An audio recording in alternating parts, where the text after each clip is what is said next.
महिलाओं के लिए अगर कोई महिला काम करे तो एक बहुत बड़ी बात होती है। जहाँ एक महिला दूसरी महिला की टांग खिंचाई में लगी रहती है, वहाँ कुछ एक ऐसी महिलाएं भी हैं जो कि महिलाओं को आगे बढ़ाने के लिए और उनकी छोटी छोटी परेशानियों को दूर करने के लिए अपना सर्वस्व निछावर कर देती हैं। उन्हीं में से एक है प्रिया राठौड़, जो कि सीकर से आती हैं। आज उन्हें भी मुख्यमंत्री ने अवार्ड दिया और उनकी पोशाक ही बता रही है कि किस तरीके से वो महिलाओं की हर ज़रूरत को और उनकी हर बात को, एक हर छोटी छोटी चीज़ को अपने अंदर संजो रही हैं। प्रिया जी, सबसे पहले तो आपको बहुत बहुत बधाई। बहुत बहुत धन्यवाद मैडम, बहुत बहुत। और इस खूबसूरत सी पोशाक के बारे में थोड़ा सा बताइए हमारे दर्शकों को पहले। जी, ये राजस्थानी राजपूत पोशाक है और मैं एक राजपूत कम्युनिटी से आती हूँ, तो इसको प्रदर्शित करना मेरा हक बनता है और ये प्राउड मोमेंट बनता है कि आप इस वेशभूषा में एक अवार्ड लें, वो भी मुख्यमंत्री जी से। अलग सा माहौल देखने को मिला जब सभी आ रहे थे, अपने एक नॉर्मल वेशभूषा में आ रहे थे। ऐसे में आप पूरा बोर सहित हर एक चीज़ को ध्यान में रखते हुए आप आई, मेहंदी भी हाथों में लगाई। ऐसे में एक बहुत अच्छा सा रूप इसमें मिला। अपने काम के बारे में बताइए कि किस तरीके से महिला सशक्तिकरण को लेकर के आपने ये मुहिम छेड़ी।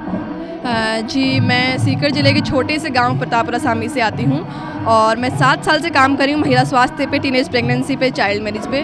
और मैं आज ये संदेश देना चाहती हूं कि आप कोई सी भी वेशभूषा हो, कहीं पे भी हो, आप कोई भी सिचुएशन हो, अगर आप में लगन है काम करने की, आप में लगन है समाज में बदलाव लाने की, तो आप ला सकते हैं। आपका पहनावा एक बाधा नहीं बनता, आपकी शादी एक बाधा नहीं बनती। मैं खुद एक शादीशुदा हूँ और मैं 7 साल से महिलाओं के लिए काम कर रही हूँ, क्योंकि ग्रामीण क्षेत्र से आना और ग्रामीण क्षेत्र में महिलाओं की समस्याओं को देखना कि उनके लिए अस्पताल तक जाना, उनकी बीमारी को बताना उनके लिए एक बहुत लंबी स्ट्रगल स्टोरी रही है। और वो बीमारी को दबाते दबाते उनकी बीमारी इतनी बढ़ जाती है कि उनकी जान के लिए जोखिम बन जाती है और उनकी जीवन के लिए घातक बन जाती है। ये कैसे सोचा, कैसे आपने, क्या कोई ऐसा किस्सा हुआ, परिवार में कुछ ऐसा देखा जब ये सोच आपके अंदर आई कि नहीं, मुझे महिलाओं की जो समस्याएं होती हैं जिसे वो किसी से कह नहीं पाती, उनके लिए मुझे कुछ कदम उठाना है और कुछ करना है? जी, मैंने आपको जैसे बताया कि मैं ग्रामीण पृष्ठभूमि से आती हूँ और ऐसे ग्रामीण पृष्ठभूमि में जब मैंने आसपास देखा, अपनी कुप्रथाओं को देखा, गलत अवधारणाओं को देखा, तो मुझे लगा कि मुझे एक चेंज लेकर आना है अपनी सोसाइटी में और अपनी समाज की बात एक अलग लेवल पे पहुंचानी है, जहाँ पे उनकी बात सुनी जा सके, बदलाव लाया जा सके।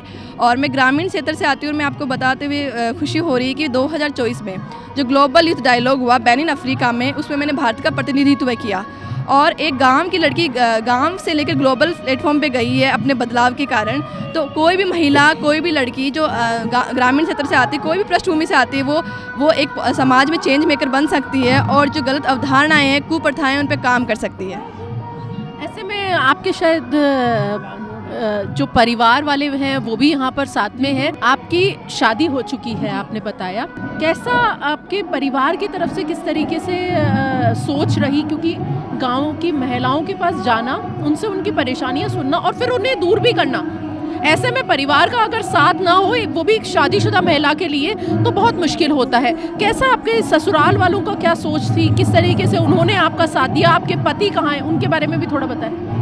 जी, मैं आपको बताना चाहूँगी, आपके सवाल के जवाब देने से पहले एक दूसरे सवाल का जवाब देना चाहूँगी।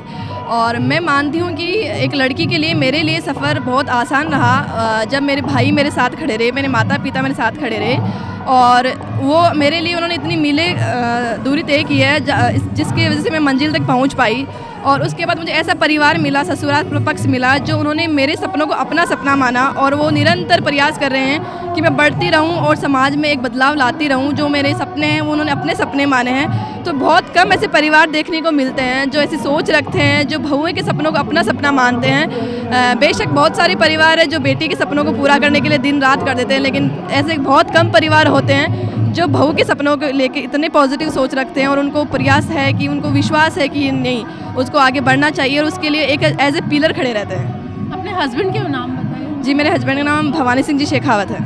जी, वो क्या करते हैं, किस तरीके से समय दे पाते हैं आप? जी, समय वो अपनी कोशिश पूर्ण करते हैं, वो अपनी नौकरी के अलावा मुझे समय दे रहे हैं। मेरे भाई भी अपनी नौकरी के अलावा साथ दे रहे हैं, वो दोनों मेरे साथ आज आए हैं। वो अपना काम छोड़ के मेरे कामों के लिए जाते हैं, क्योंकि मैं एक चीज़ मानती हूँ कि हमारे लड़कियों के लिए इसी 21वीं सदी में सबसे एक कमजोरी रही है, वो सुरक्षा रही है। हम सुरक्षा के कारण कहीं ना कहीं लड़कियों के सपने गए हैं, और अगर ग्रामीण पृष्ठभूमि से आ रही हैं तो लड़कियों के लिए सुरक्षा के कारण सपनों खोए भी हैं, गए भी हैं, और वो उनके लिए बाधक भी बने हैं। तो मेरे लिए असुरक्षा एक ऐसे बाधा ना बने, उसके लिए निरंतर मेरे भाई मेरे साथ रहे हैं, और उनका मोटिवेशन, उनका सपोर्ट कि तुम कहीं भी जाओ हम तुम्हारे साथ हैं। और उसके बाद एक मेरे पति जो अभी भी वो मेरे साथ रहते हैं, कहीं पे भी जाना हो ट्रैवल करते हैं। अगर मैं कॉन्फ्रेंसेस के लिए अलग अलग जगह जा रही हूँ, अलग अलग, मैं खुद यूथ एडवाइज़र हूँ जो नेशनल और स्टेट प्रोग्राम्स और पॉलिसीज़ पे एडवाइस करती हूँ गवर्नमेंट को। तो ये थी प्रिया राठौड़, जिन्होंने महिलाओं की सुरक्षा के लिए महिलाओं की हर परेशानी को दूर करने का बीड़ा उठा रखा है। ऐसे ही और वीडियोस देखने के लिए सब्सक्राइब करें मॉर्निंग न्यूज इंडिया को और जुड़े रहिए हमारे साथ।